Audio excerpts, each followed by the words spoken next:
जोहार जे माँ समले। Hey guys, आमे आज आसीचु बेहरा बाजार की। और बेहरा बाजार रे जेनता आसलु कि एते भीड़, ओ माय गॉड भाई, एते भीड़ जे नहीं कहनो। गाड़ी के बाहर रखी करी हमको रोड पार हवार लगे लागलान। देखु तबे जेनता आमे गुटे रोड पार हे गनु कि मझी भी मार्केट बसी छी। आर इनो झुरी चिंगरी सुखानो नेकरी कोदेल फल मूल सबु किछि बसी छी। कहसन इटा एंता गोटे बजार है जेन बजार रे सम्बलपुरी शाढ़ी भंडार अच्छी। आपण मैंने जेनता चाहेबे सेंता शाढ़ी ई बेहरा बजार में मिली जावा। से लगी सकाल धर्म लोग काठी पतर करी बाहरी करी पले आसन भल भल कपटा माने बाछी कर नेबार लगी। किंतु आमे लेट हो गला बेले काँ करबे, फिर भी मन ने बुझला जैसु बोल कर भावलु और पले आसलु बेहरा बजार की। बेहरा बजार भीतर की जेनता एंट्री कलु कि इटा शाढ़ी हाथ कुंडला शाढ़ी मने इटा अच्छी। और ई कपटा मने देखी करी भाई मन टा पूरा टुकटुके गला। इटा नेमु कि सेटा नेमु कि सेटा नेमु बोली करी कन्फ्यूज हो गलु। तो आमे इनो गुटे देखी सारा पर आर गुटे जगह के देखी आसलु। ई जगह रे भी देखलु बहुत बहुत बढ़िया कपटा मने अच्छी।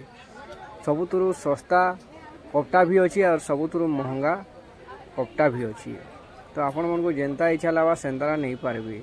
2-3 हजार नो भी स्टार्ट हो करी 8,000, 12,000, 13,000, 15,000 प्लस जैक अच्छी। तो आमे बुली बुली देखुचु और जेनता कले भी देखी देखी एते लेट हो गला मन टा नहीं बुझबार, फिर भी आमे बुलुचु देखुन। और एते लेट हो गला समस्ते पैकिंग कर पले बसले न, फिर भी आमे खोजुचु आर काना आउ केंदा टाइप रो अच्छी बोली करी।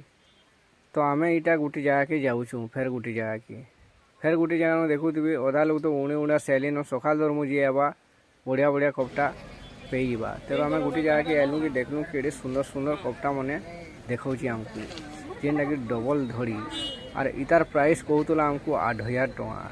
आपण मैंने कमेंट करके कहे इतार प्राइस केते हेबा। तो ये जगार पलि आसलु आम फेर गुटे जगह के आई जगार भी देखिक आमर मूड ऑफ हो गला। ये भाई एते बढ़िया बढ़ियाटा तो गुटे थी तो सीध ना जे फेर गुटे आम ई जगार घिनी पकालु।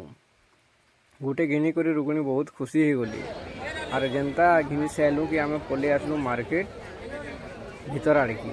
मार्केट भीतर आड़की आपण मैंने देखुए केड़े सुंदर। और ई जगह के आला नहीं एंता लगसी जे ना कौन जहाँ पैसा दिवा सब सरीवा कपटा घिनी। तो आम बाहरलु मार्केट नो घिनी गुना से आलू जेनता। और इे बसी मिक्सचर भाई मिक्सचर गुड़ा जो नेबार लगे मनटा लगला।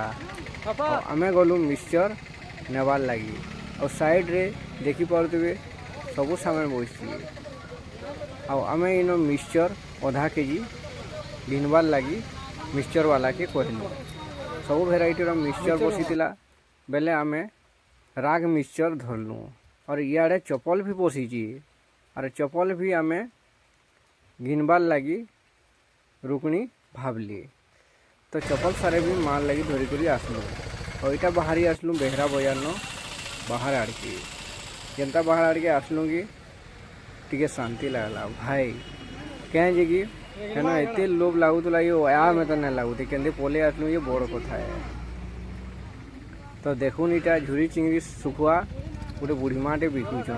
तो इन भावलु किसी गोटे नहीं गले भल हेता। तो हेन आम धरलु 50 टଙ୍କା झुरी और पले आसलु बाहर के। फाइनाली आमर मार्केट सरीगला।